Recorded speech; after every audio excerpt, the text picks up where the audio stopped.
Now let's take a minute and look at some business rules. A business rule is a succinct statement of constraints on a business process or the logic that guides the business behavior in a specific situation. Typically these are written.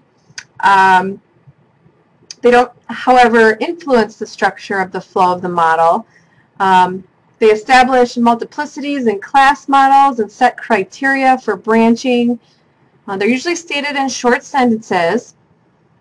The object management group maintains standards for these semantics of business vocabulary and business rules since 2008. That's just an FYI. And they make modeling business processes easier since they limit the number of options allowed by business policy.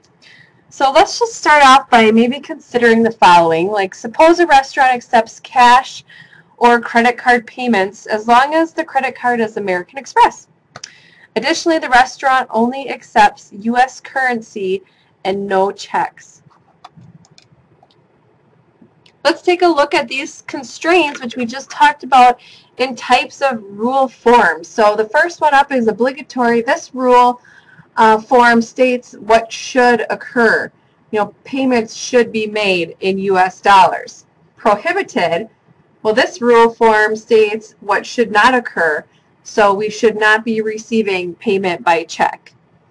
And allowed, this rule form says what is allowed under what conditions. So that's where our credit card payment would come in. They are allowed under the condition that it's American Express.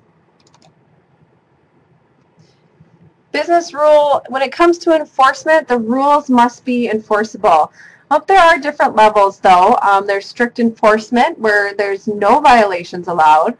We can pre-override, so violations could be allowed if authorized in advance. Or we could have a post-override, violations allowed if authorized after the violation. There's guidelines, which are rules that are followed but are not enforced. Thanks for joining me in this quick overview of business rules.